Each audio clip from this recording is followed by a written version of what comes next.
Hey, everybody, it's Kevin Henry, editor-in-chief for drbicuspid.com. Thanks so much for joining us for another episode of the drbicuspid.com podcast. I'm thrilled to be joined today by a dear friend of mine, as well as the hygiene editor for Dr. Bicuspid, and that is Dr. Kelly Tanner, RDH. Hey, Kelly, how are you, my friend? Hey, Kevin. Hello, everyone. It's so good to see you. And I was looking forward to today's topic because I just got back from the Dental Trade Alliance meeting in Austin, Texas. Great meeting where you see a lot of the manufacturers, dealers, street side come together to talk about trends. And there's something that jumped out at me, and I want to run it by you. The economist who was there, and we'll have more from this on Dr. Bicuspid, don't worry. But the economist who was there predicted that by the end of this decade, by the time that we reach 2030, Decade. I know, isn't that crazy? Seriously, we're not that far away, I know. But by the time that we get there, the costs for your team members in your practice, their salaries, insurance, everything that goes into paying your team is going to rise by 28% between now and then. And one of the things that he talked about was that a lot of people are choosing to invest in their teams now rather than pay for equipment, training, and I hate to say that, but they're choosing to take the very basics for the team and pay them rather than any of the extras, shall we say, that there have been in the past. And you just wrote a fantastic article about designing the culture of your practice and how it should be by design, not default. And I thought about these two things, and I'm like, we're paying for team members and we're going to be paying more for team members. So how do we make sure that we're not just throwing money at team members to have them stay, but they're actually the right team members in the right culture, in the right practice? I like to, Kevin, that this came from an economist, that they're stepping back. Fun story. I didn't tell you this, but the other day I was speaking for a DSO group about leadership. It was a day retreat with this larger DSO. And I was sitting there and working, we always do, finishing up PowerPoints. There was a lady sitting right next to me. She's like, what do you do? What do you do? And she goes, dental. She was an economist. And she was telling me how dentistry, with everything else that was going down like this, dentistry was going up with its needs and the way it was projected to grow, and also some of the job openings that have to do with dentistry as well. So I think this is so timely. And what I am seeing as well is that people are investing more in teams, because I'll tell you, when I was in my PhD program, I had no idea which direction I was going to take this, but I knew at the heart of every single dental practice, what we do is we connect. That's why we are in this. And if we don't do that, if we don't dial into the secret sauce of our culture, then there's a lot that happens, right? And so what I'm seeing trending is that people are reaching out to me to say, team training, I need more on this. How do I talk to this person? This is whatever, all of those things. And so I could see how this could be true. And so, I have a couple of questions too. The doctor's got a plan, and I know that they'll see more on Dr. Bicuspid about the entire economic overview.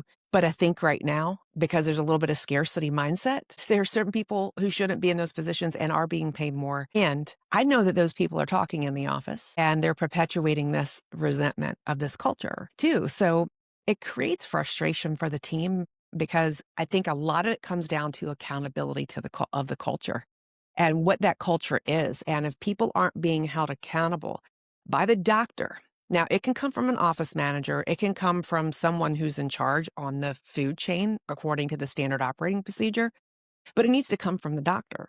And if doctor's not comfortable with leading or having those conversations, that's a problem, because it's going to mean more for me from coming to the doctor who hired me, who I believed in their work, and who I sit alongside every single day.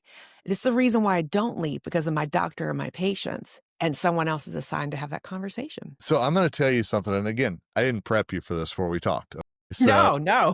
but I do so much work with assistants, and I will tell you, there's a comment from an assistant that still rings in my ear. I was at a meeting and I was talking about how you need to up your game, how you need to do all this, really trying to get them fired up. And 99% of the crowd was into it. But this one assistant came up to me afterwards and she said, why do I need to do any of this? The doc's going to pay me anyway, and he can't afford to lose me. And I just was taken aback a little bit. And I wonder, at some point, when it comes to knowing everybody knows that salaries are going to go up. Everybody knows that there's that scarcity mindset, as you said. Does it flip at some point where the team members all of a sudden go, no, we're going to decide which way this is going? And is that a bit of a scary thought, a Mad Max type of world here? Again, I think there needs to be accountability that drives those decisions. If you have I say that I use I'm overusing, oversigning the word right now of if you have an underperformer, the person who just shows up to get the paycheck, who knows that they're indispensable because they need to be there for that next procedure. They've gone through the training, has been to with the doctor for 17 years. And it's just another lunar year, another lunar cycle, and they're expecting another $5 raise or $2 or whatever that is for that. But they are affecting the culture. I think that, this is part of why it's so important for doctor or DSO and all these group practices to step back to say, what are we attracting? What are we tolerating? What are our boundaries around this? When is this done enough? How do we know when something is done and needs follow up? Have those things in place to understand that better. I loved you used the word tolerating because I think that there is a line in the sand in all practices that if you do this, no. But sometimes I feel that line gets erased. Again, it's because of the fear of some people would rather have somebody in the practice who is not part of the culture rather than have that space be empty and trying to find the right fit for it as well. And I think that's a big problem we've got in a lot of practices today. I was speaking and the paradigm shifts in dentistry with Gordon Christensen's group a few weeks ago, and we talked a lot about culture with the docs in the room, and all of them, I asked this question to them of who in here is tolerating this behavior or has been part of that, and all of them raised their hand. And what they all agreed on is that everyone needs to be held accountable, and they would not subject themselves to an environment where those people weren't held accountable. But are you living that Yeah. culture? Are you living it? Yeah, and I see mission statements, I see all these things, and I think that they become empty words sometimes whenever there's a team member that comes in and pressures about, I need this raise. Well, what have you done? Well, it's been a year since I got a raise. So therefore, like you said, it's that cycle and that's they feel a good enough reason. Yeah, and I think part of that too is, as a lot of us know in theory that the KPIs should be there as a dashboard to help guide decisions.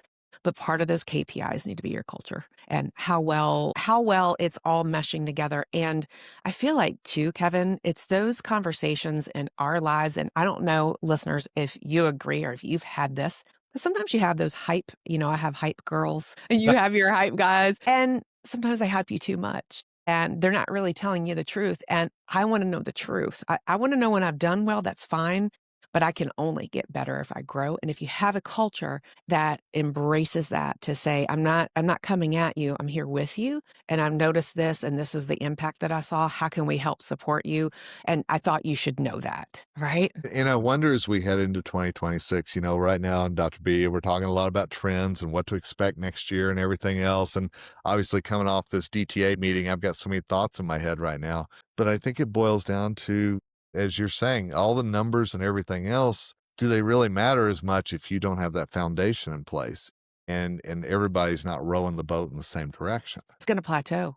You're going to plateau. You're going to see attrition. You're not going to know why people leave, your patients and your team, because this is emotional intelligence. This is empathy. This is being able to take yourself out of the situation, take your filter off and put yourself in that other person's shoes, whether it be your patient, your team member, whoever in life. And if we can't improve that, what are we doing? Yeah. Well, and again, I go back to your article that you just wrote. And again, we're going to link to it in the show notes, or if you're watching this on Dr. Bicuspid, real easy to find. But I go back to sometimes I feel like right now our eyes are rolling back in our head when we're talking about culture. And yet it's such an important topic. How do we make sure heading into next year that if somebody's not part of that culture, we rein them in or we bring them in and say, it's this way or the highway. Yeah. And not being afraid to let go. Yeah. Breakups are hard. Yeah.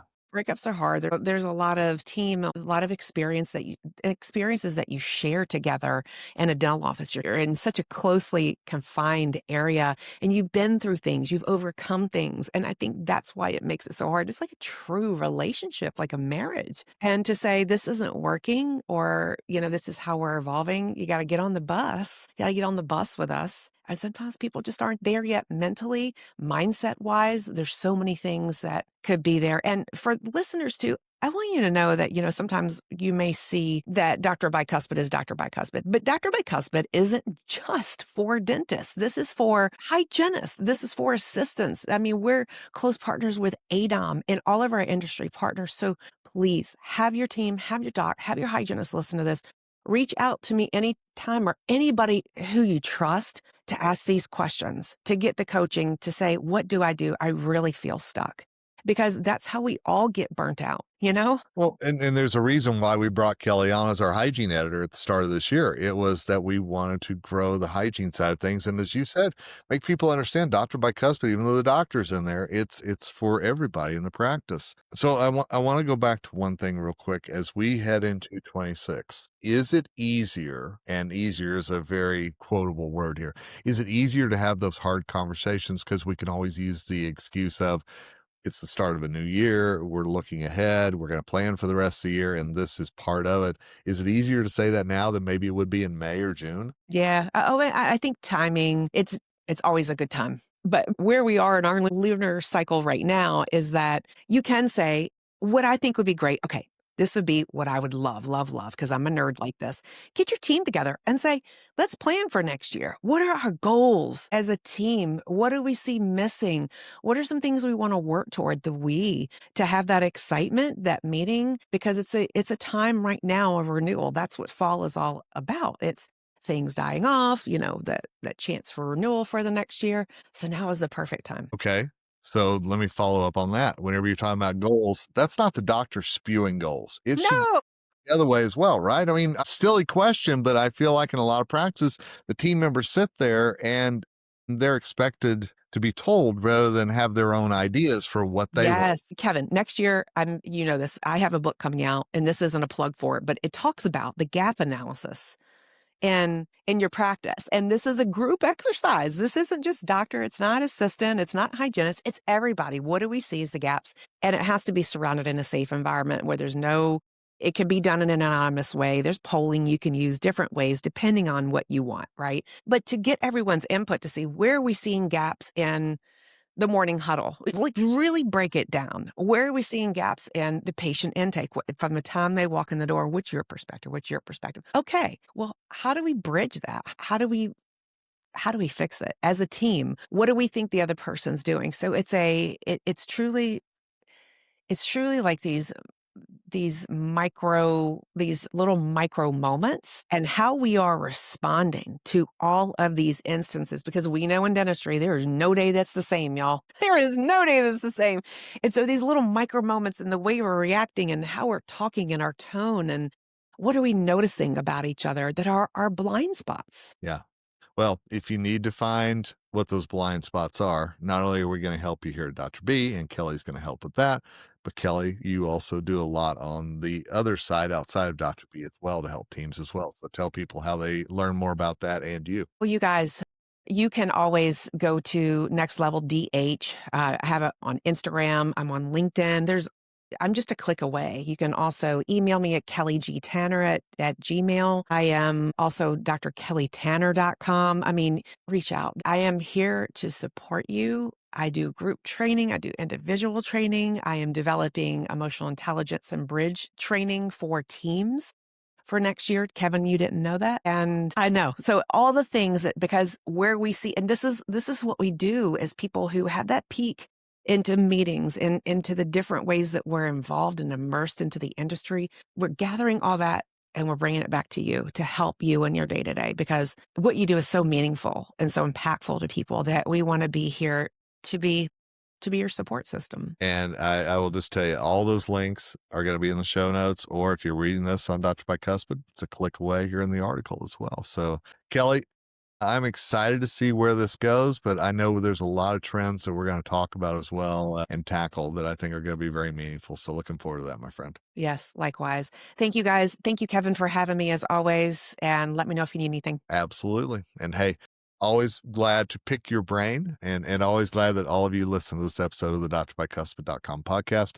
We'll be back soon with more from not only the Dental Trade Alliance, but also from Dr. Kelly Tanner as well as we navigate through these next critical months for your dental practice. Thank you.